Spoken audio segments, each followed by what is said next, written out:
আসসালামু আলাইকুম রহমতুল্লাহ। সকলে ভালো আছেন আশা করি।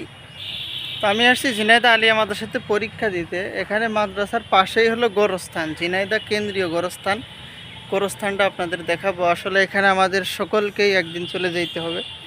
এই জন্য যদি গোরস্থান দেখেন বা এর আশপাশ দিয়ে ঘোরাফেরা করেন, পিতামাতার কবর জিয়ারত করেন, তাহলে কিন্তু মরণের কথা অনেক স্মরণ হয়। তো এই জন্য ভাবলাম যে আপনাদের ঝিনাইদহ কেন্দ্রীয় গোরস্থানটা দেখিয়ে দিই।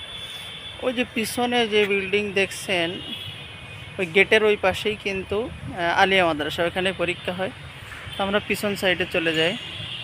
এই যে এটাই ঝিনাইদহ পৌর গোরস্থান। তো যারা কবর জিয়ারত করবেন তারা কবর জিয়ারত কিন্তু করতে পারেন। কবরের পাশে এসে সালাম দিয়ে আসসালামু আলাইকুম ইয়া আহলাল কবুর সালাম দিয়ে দাঁড়িয়ে ইস্তেগফার আস্তাগফিরুল্লাহ 3 বার পড়তে পারেন, সূরা ফাতিহা 3 বার পড়তে পারেন, সূরা ইখলাস, কুল হুয়াল্লাহু আহাদ এই সূরা 10 বার পড়বেন। কয়েকবার দুরূদ শরীফ পড়ে যে সূরা আপনার মুখস্থ আছে সেই সূরাগুলো কিন্তু পড়ে এখানে দাঁড়িয়ে সওয়াবগুলো কিন্তু বকশিয়ে দেওয়া যায় আপনার পিতামাতার রুহের মাগফিরাতের জন্য।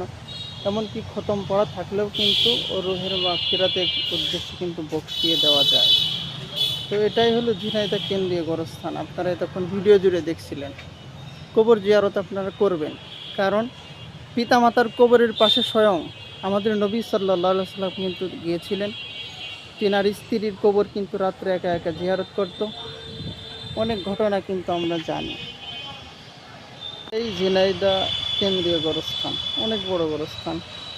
ওই যে রোড, এখান থেকে সরাসরি পায়রা চত্বর বা ঝিনাইদহ টাউনে যাওয়া যায়। ভিতরে দেখছেন প্রচুর কবর। এই যে একটা মুরব্বী চাচা কাজ করছেন কবরে, পরিষ্কার পরিচ্ছন্ন কাজ। একটু আপনাদের ভিতরে দেখাই নিয়ে আসি।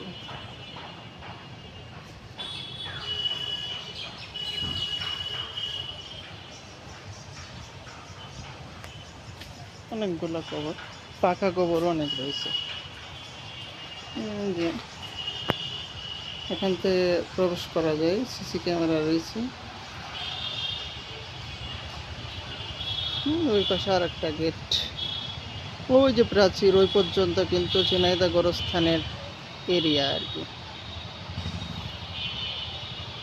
অনেকগুলো কবর, পাকা কবর। পৌর গোরস্থান তত্ত্বাবধানে যিনি আছেন তার নাম। এমনকি কাফনের কাপড়, এই সামগ্রীগুলো কেনার জন্য যোগাযোগ।